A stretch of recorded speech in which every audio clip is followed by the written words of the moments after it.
एक था ना, तो मुझे लगता है कि ये लाला सबको प्रसन्नता प्रदान करेगा। यथार्थ वास्तव में यथार्थ है और इसका साक्षी मैं हूं। 2-3 महीने पहले मैं ये मान चुका था कि अब मेरी जीवन लीला पूर्ण हो गई और मुझे जबरदस्ती यथार्थ ले जाया गया। हमने कि क्या करोगे जाकर, बेड घिरेगा, आना तो है ही कपड़े में लिपट कर। डॉक्टर साहब का भी फोन आया, वो ले आओ जैसे हो। मुझे तो कोई आशा भी नहीं थी और मैं इस योग्य था भी नहीं कि मैं आशा रखूं, लेकिन डॉक्टर साहब की प्रेम, स्नेह, इनकी करुणा, इनकी दया, इनकी चिंता ने मुझे फिर से जवान करके वापस भेजा। अब मैं पूर्ण युवक जैसा अपने को अनुभव करता हूं। बंधुओं और बहनों, इस युग में शिक्षा और चिकित्सा ये गरीब के हाथ से बाहर जा चुकी है। गरीब का बालक शिक्षा भी नहीं प्राप्त कर सकता और चिकित्सा भी नहीं प्राप्त कर सकता। लेकिन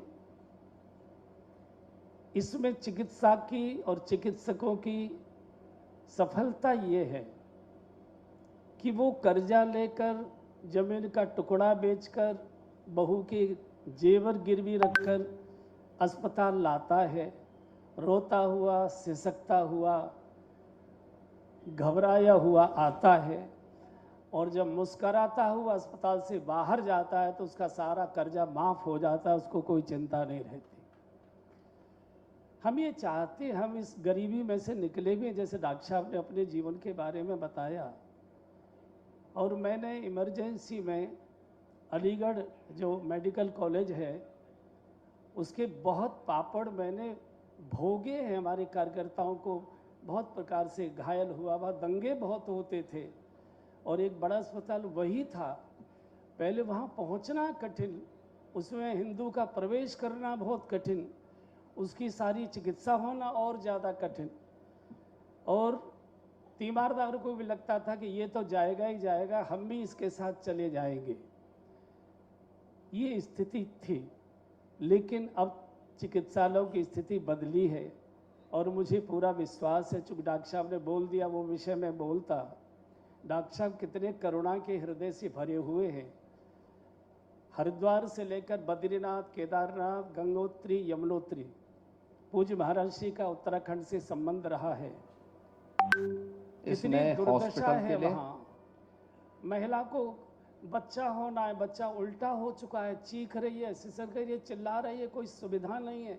झोली डंडा पालकी करके उसको बेचारी को लटका कर लेकर पैदल आ रहे हैं और देहरादून से आने से पहले 100, 125, 150 किलोमीटर पहले ही वो शरीर छोड़ देती थी, प्राण निकल जाते थे। जिसको भी ऊपर से नीचे लाने की अनुमति हुई कि इनको नीचे ले जाओ, इसका अर्थ है कि गांव के लोग फिर खेतों पर नहीं जाते थे, संस्कार करने के लिए वही इंतजार करते थे कि लौटकर आ ही रहा होगा। यात्री जाते थे, मुश्किल पड़ती थी। जिन्होंने बद्रीनाथ, केदारनाथ, गंगोत्री, यमुनोत्री, गोमुख की यात्राएं की, उनको मालूम है कि एक एक सांस के लिए वहाँ संघर्ष करना पड़ता था। तो पूज्य कृष्ण गोपाल जी की कृपा से, ईश्वर की सदीक्षा से और डॉक्टर साहब के परिश्रम, पुरुषार्थ और पसीने से पूरे उत्तराखंड में सर्वत्र थोड़ी थोड़ी दूर पर चिकित्सालय निःशुल्क और सब प्रकार की जो सुविधाएं आगरा के मेडिकल कॉलेज में होंगी वो सुविधाएं वहां प्रदान की जाया करती हैं।